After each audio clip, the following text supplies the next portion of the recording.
সুরধ্বনি গঙ্গার তীরে হরিনামের খেলা খেলতে খেলতে নামের প্রেমে বিভোর। হরিবল। আমার অনেক মায়েরা বাবারা ছোট্ট বোন ভাই সকালবেলা ঘর থেকে চলে গেল, এখনো ফিরে এলো না। তাই বাৎসল্যময়ী মা বাৎসল্য রসে বিভোর হয়ে নিমাইকে ডাকলেন, আর সেই ডাক গিয়ে পৌঁছলো নিমাইয়ের কর্ণে। সহচরগণকে ডেকে বললেন আর খেলা নয়, মা ডাকছে, ঘরে ফিরতে হবে। সবাই মিলে ঘরে ফিরছে। দিবায়ব শানো হে গৃহেতে চলিলা গো। আরে দিবায়ব শানো হে গৌর আমার গৃহেতে চলিলা গো। আরে দিবায়ব শানো হে গৌর গৃহেতে চলিলা গো। ওরে জননী শরণে আসি প্রণাম করিলা গো। ওরে জননী শরণে আসি প্রণাম করিলা গো। ওরে জননী শরণে আসি প্রণাম করিলা গো। বলে এলাম মা এলাম মা। বলে এলাম মা এলাম মা এলাম মা এলাম মা এলাম মা এলাম মা। ওই সুরধ্বনি তীর হতে এলাম মা এলাম মা। ওই সুরধ্বনির তীর হতে এলাম মা এলাম মা। সুরধ্বনির তীর হইতে এলাম মা এলাম মা। ওই হরি নামের খেলা খেলে এলাম মা এলাম মা। হরিনামের খেলা খেলে এলাম মা এলাম মা। হরিনামের খেলা খেলে এলাম মা এলাম মা। ওই হরিনামের খেলা খেলে ওই সুরধ্বনির তীর হতে হরিনামের খেলা হরিবল হরিবল।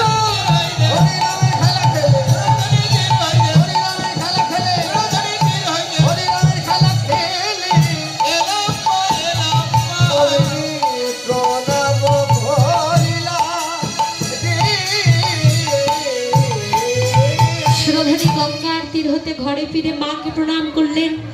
মা শুক্লাম্বরকে ডেকে বললেন, রে শুক্লাম্বর, আমার কাঁচা সোনা গৌরঙ্গে অমন করে কে রে ধুলা মাখিয়ে দিল? শুক্লাম্বর বলছে, মা তুমি কেবল তোমার গৌরের অঙ্গই দেখলে, একবার ভালো করে আমাদের দিকেও তাকিয়ে দেখো। ধুলা আমরা মেখেছি,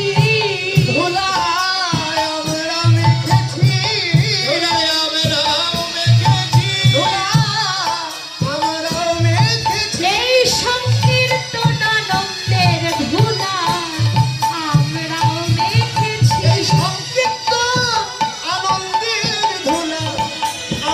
মেখেছি।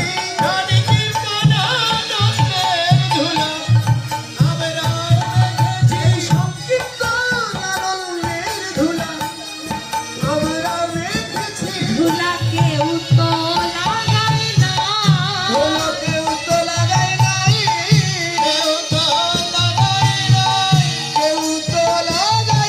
ধুলা আপনি সে অঙ্গে লাগে, কেউ তো লাগায় না।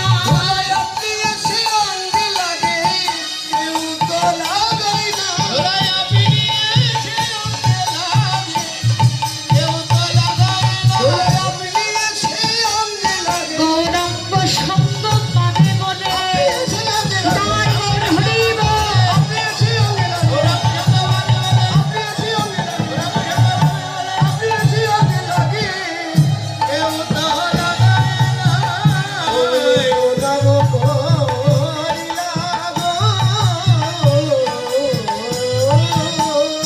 ধুলায় ধূসর অঙ্গ গদ গদ ভাস, এ রাধা মোহন পদ করত হিয়াস।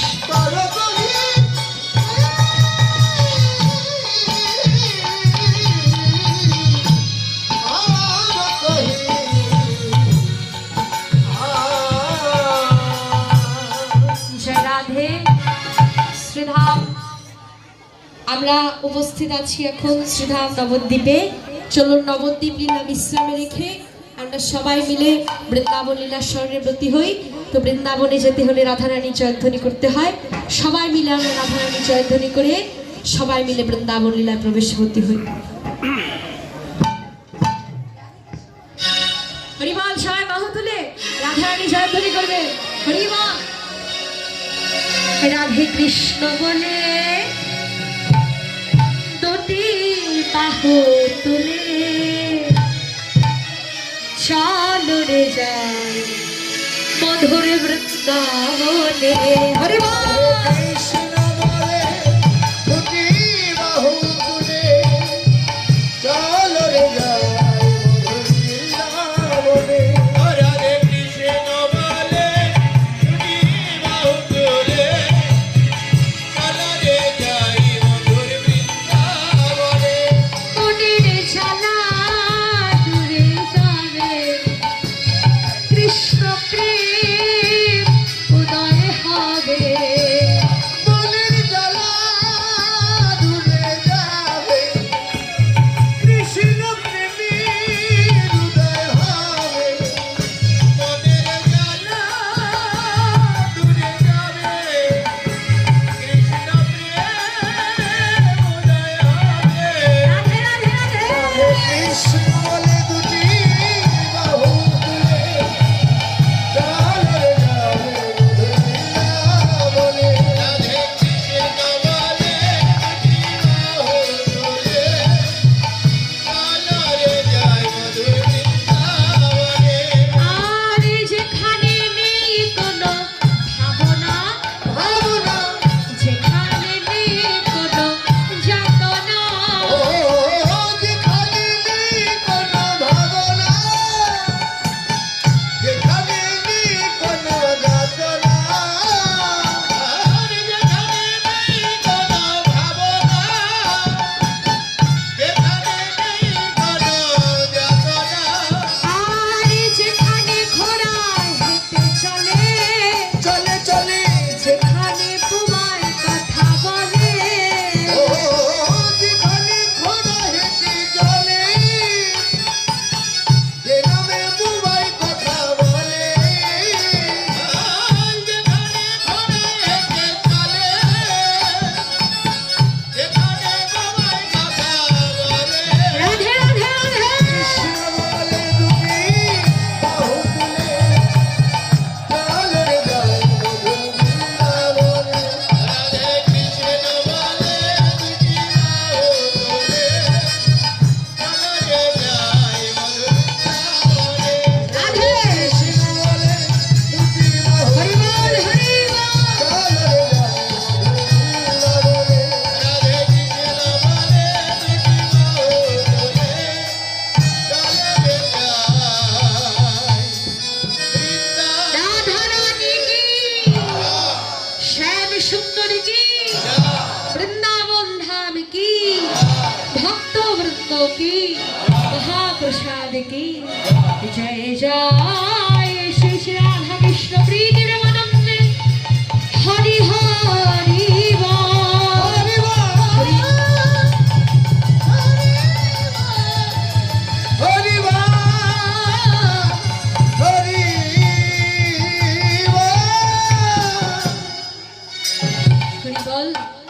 জয় রাধে। শ্রীধাম বৃন্দাবন বালগোপাল রূপী ভগবান শ্রীকৃষ্ণ নবলক্ষ ধেনুর পাল এবং দ্বাদশ রাখালগণকে নিয়ে গোঠো খেলা খেলছে, গোচারণ করছে। কেমন করে? বৈষ্ণব গীতকর্তা ভাবনায়নে দর্শন করে বললেন, ধেনু সঙ্গে গোঠো রঙ্গে খেলো তোরা সুন্দর শ্যাম। গোঠরঙ্গে খেলো তো সুন্দর সঙ্গে। গোঠরঙ্গে খেলো তোরা যত ব্রজে আনন্দ ধরে না রে। আমারে আজ তো বটে আনন্দ আর ধরে না রে। আজ তো বটে আনন্দ আর ধরে না রে। ওই গোলক বিহারী এবার ফুলক ছাড়ি আনন্দ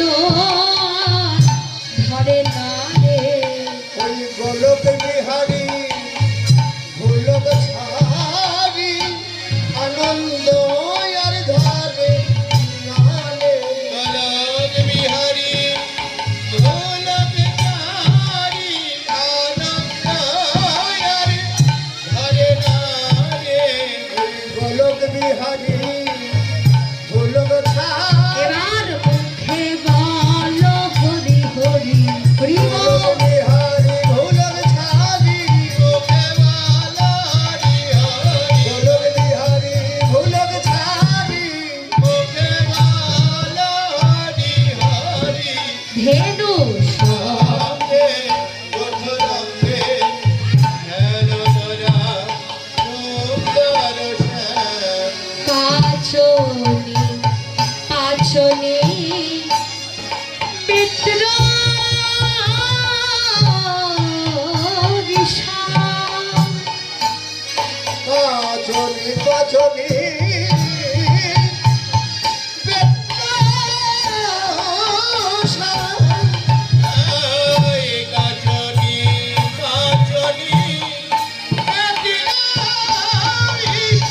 আর মুরলি খুরালি গানরি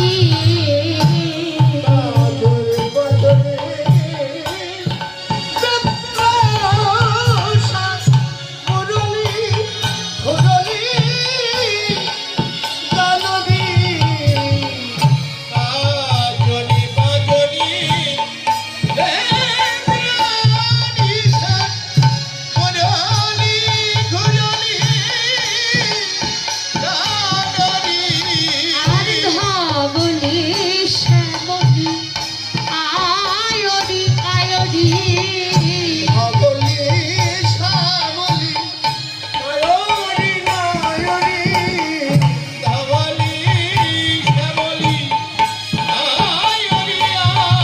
আর ধোকারি চলো তো কানরি।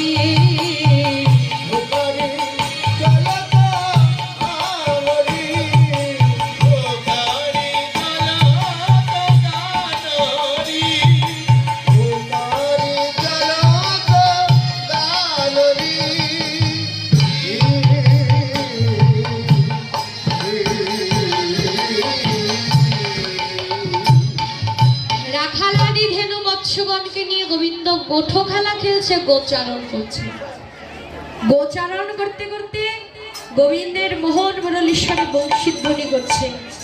বাঁশির সুরের মূর্ছনায় মূর্ছনায় ধেনু বৎসগণ আনন্দে নাচছে। ধেনু বৎসের খুরের আঘাতে আঘাতে ব্রজের ধূলিকণা উঠছে। আজ যেন গোচারণের আনন্দে ব্রজভূমি মুখরিত। রাখাল আদি ধেনু বৎসগণ সকলেই যেন গোচারণের আনন্দে বিভোর। তাহলে রাখালগণ কারা? প্রিয় দাম শ্রীদাম সুমন মেলি।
শ্রীরাম সুবল, প্রিয় দাম শ্রীরাম সুবল মেলি, তপন তনয়া তট হেকেলি। আজকে গোবিন্দ আমার যমুনার তীরে তীরে গোচারণ করছেন, গোটো খেলা খেলছেন। গোবিন্দ হলো লীলাময়, আর লীলাময় লীলাটি দর্শন করলেন কে? নসির মামুদ করত হিয়া।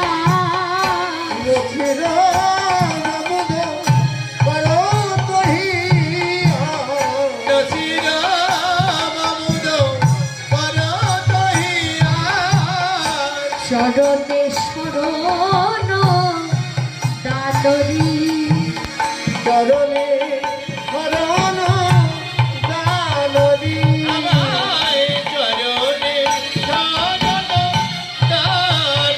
আমায় ঠেলে ফেলো না হে, শরণে শরণ দানরী। আমায় ঠেলে ফেলো না রে, চরণে শরণ দানরী, আমায় ঠেলে ফেলো না হে, চরণে শরণ দানরী।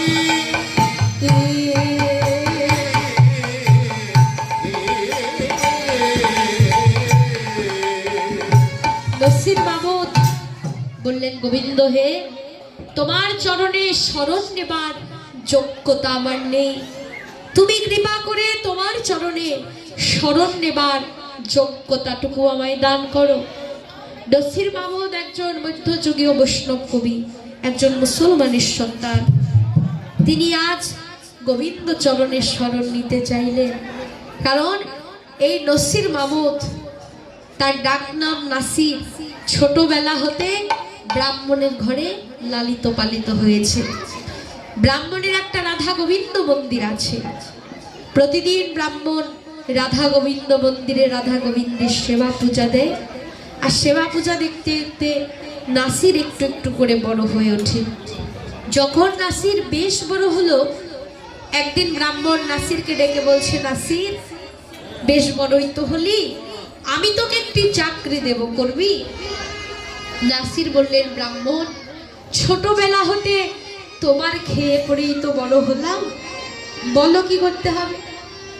ব্রাহ্মণ বললেন, এই যে আমার রাধা গোবিন্দ মন্দির, এই রাধা গোবিন্দ মন্দিরের দ্বারের সামনে দাঁড়িয়ে প্রতিদিন তুই রাত জেগে রাধা গোবিন্দ মন্দির পাহারা দিবি, এক কথায় নৈশ প্রহরী। নাসির বলল, বেশ তাই হবে। প্রতিদিন রাত জেগে নাসির মন্দিরের দ্বারের সামনে দাঁড়িয়ে রাধা গোবিন্দ মন্দির পাহারা দেয়। অলক্ষ্যে চলছে নাসিরের ভজন। নাসির একটু একটু করে এগিয়ে যাচ্ছে তার ভজনের পথে। এমনি করে বেশ কিছু কাল কাটলো। কিছুকাল যাবার পর আবার একদিন ব্রাহ্মণ নাসিরকে ডাকলেন, ডেকে বললেন, নাসির, আজ রাতে আমি তো বাড়িতে থাকবো না, তুই কিন্তু আজ রাতে ঘুমোস না, ভালো করে মন্দিরের দ্বারের সামনে দাঁড়িয়ে রাত জেগে আমার মন্দির তুই পাহারা দিবি, সকালবেলা আমি ঘরে এসে রাধা গোবিন্দের জাগরণ দেব, তুই কিন্তু রাত্রে ঘুমোস না। এমনি করে বারে বারে নাসিরকে সাবধান করে দিয়ে ব্রাহ্মণ চলে গেলেন। যখনই রাত হলো, প্রতিদিনের মতো আজও নাসির মন্দিরের দ্বারের সামনে দাঁড়িয়ে রাধা গোবিন্দ মন্দির পাহারা দিতে লাগলো। দেখতে দেখতে রাত যখন গভীর হলো, হঠাৎ নাসির দেখতে পেল রাধা গোবিন্দ মন্দিরের দ্বার